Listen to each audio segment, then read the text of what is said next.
اس سمے جو حالات وہاں پہ دیکھ رہا ہوں میں اسے دیکھ کے دل ٹوٹ جاتا ہے. ایک اسٹوڈنٹ انریسٹ ایسا ہو جائے یہ سوچنا مشکل ہے. اس کے پیچھے کوئی نہ کوئی سازش ہے. آگ لگانے میں کیا دیر لگتی ہے ایک موب کو, لوگوں کو بھڑکانے میں کیا دیر لگتی ہے. میرا یہ خیال ہے کہ بنگلہ دیش آرمی کو اس سمے اسٹیپ ون کر کے شانتی لانی چاہیے.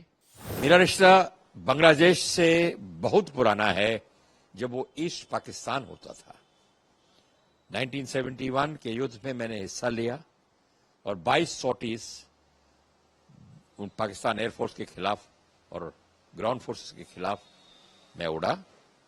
اور میرے پتا جی اس سمے بریگیڈیئر تھے, وہ تورا سے ڈھاکہ کی طرف اپنے بریگیڈ کو لے کر آئے اور 12 دنوں میں انہوں نے ڈھاکہ کو کیپچر کر کے لبریٹ کیا.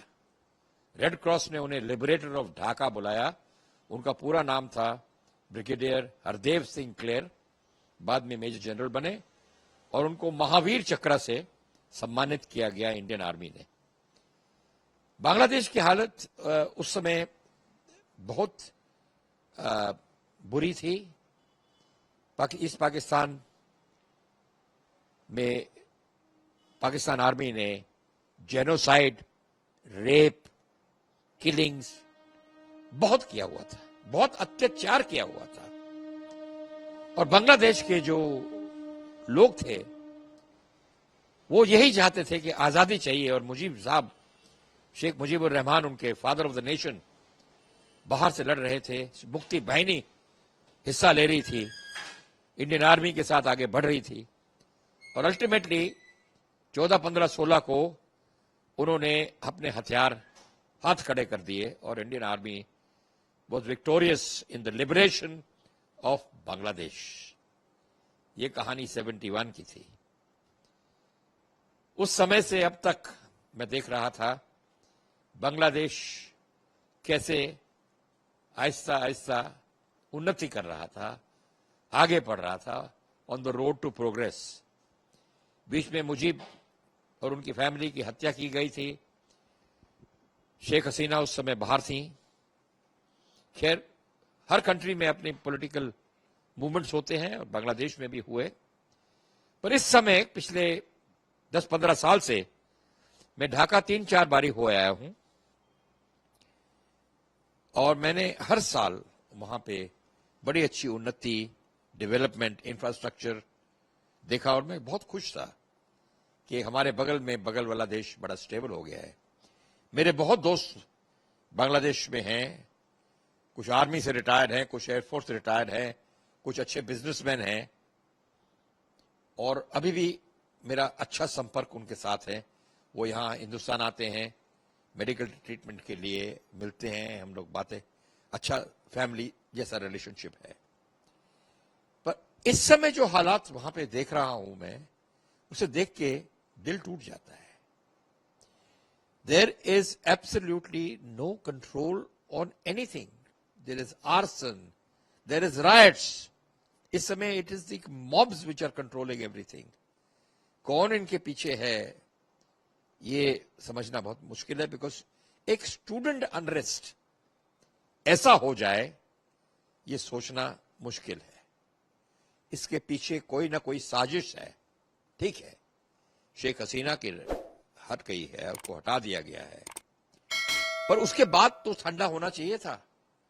پر ابھی بھی آگ اگل رہی ہے, لاوا گر رہا ہے اور اب تو لوٹ, دکانیں توڑی جا رہی ہیں اور ہندوؤں پہ بڑا اتیاچار کیا جا رہا ہے.